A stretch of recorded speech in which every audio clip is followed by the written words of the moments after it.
Good morning, everyone. It's Pastor Bramick. Today is Thursday, October the 14th, and it's time for our daily devotion. We are in the Gospel of Matthew today. Again, we're in chapter 12. We're going to finish chapter 12 today, and we are doing verses 38 through 50.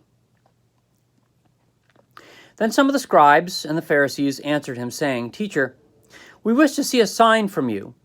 But he answered them, "An evil and adulterous generation seeks for a sign, but no sign will be given to it except the sign of the prophet Jonah. For just as Jonah was 3 days and 3 nights in the belly of a great fish, so will the Son of Man be 3 days and 3 nights in the heart of the earth. The men of Nineveh will rise up at the judgment with this generation and condemn it. For they repented of the preaching of Jonah, and behold, something greater than Jonah is here. The queen of the south will rise up at the judgment with this generation and condemn it. For she came from the ends of the earth to hear the wisdom of Solomon, and behold, something greater than Solomon is here. When the unclean spirit has gone out of the person, it passes through waterless places, seeking rest, but finds none. Then it says, 'I will return to my house from which I came.' And when it comes, it finds the house empty, swept, and put in order. Then it goes and brings with it 7 other spirits, more evil than itself. And they enter and dwell there. And the last state of the person is worse than the first, so also will it be with this evil generation."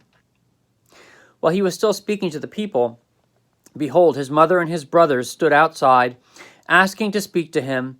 But he replied to the man who told him, "Who is my mother, and who are my brothers?" And stretching out his hand towards his disciples, he said, "Here are my mother and my brothers. For whoever does the will of my Father in heaven is my brother and sister and mother." All right, so this is a continuation of yesterday where Jesus said something greater than the temple is here. Then today he says something greater than Jonah is here.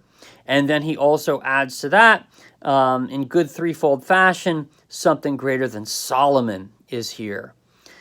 So this is quite unimaginable for Jesus to be making these claims in the eyes of the Pharisees and scribes, his audience. For him to dare to say something greater than the temple, something greater than Jonah, something greater than Solomon, King Solomon, who built the temple.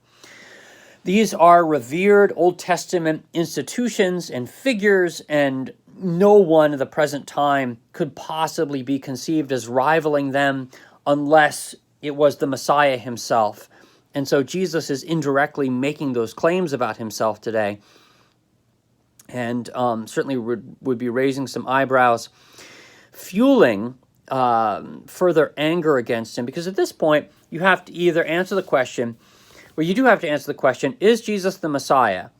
And if you say yes, then you would have to agree with these claims that he's making. If you say no, well, then you would be on a path to accuse him of blasphemy and seek to put him to death, which is exactly what's going to happen. So this is what is the point of the discussion. Then you have this passage here about the unclean spirit to finish off the chapter. And, you have insinuation there that the scribes and Pharisees are being of this way. And then Jesus talking about that his mother and brothers are really those who come to believe in him and who do the will of his Father in heaven. And, he's showing that is his family, because elsewhere in the Gospels, Jesus' mother and brothers, sort of explain him away as though he's crazy.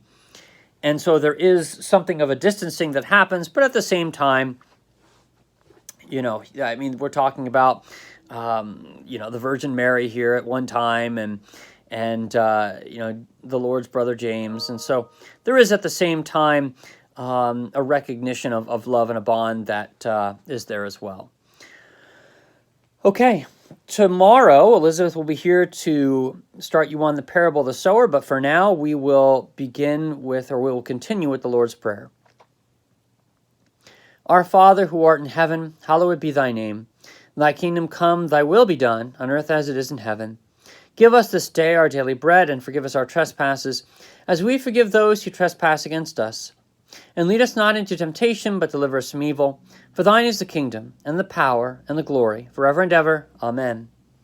Everyone, the Lord bless you and keep you. The Lord make his face to shine upon you and be gracious unto you. The Lord lift his countenance upon you and give you his peace. Amen. Okay, so my announcements for today are not really much different than yesterday. Fall Festival and Reformation Chorale through the Centuries happening on the October the 23rd and then again on October the 30th. We are looking for some people to help bring some dishes, to provide some side dishes, maybe some potato salad, some macaroni and cheese, or some broccoli salad, something like that, some other fixings for our Fall Festival. This is going to be a great event with games and things for the kids and a piñata, and we'll be showing a movie indoors. There'll be lots of great food here. So we hope you can come on out for this fundraiser. If you want to sign up to put a pie in one of our preschool teachers' faces, you can. That's an option. They're trying to raise money for a new door for this North Campus building. And so we're excited about that. And then on the 30th, we're raising money for a Zimbelstern Chorale through the Centuries. Feel free to tell your friends about this. We're excited for David Preston to have this opportunity to play some really, really nice pieces for us. So I hope that you can be there. And then we'll have a reception afterwards.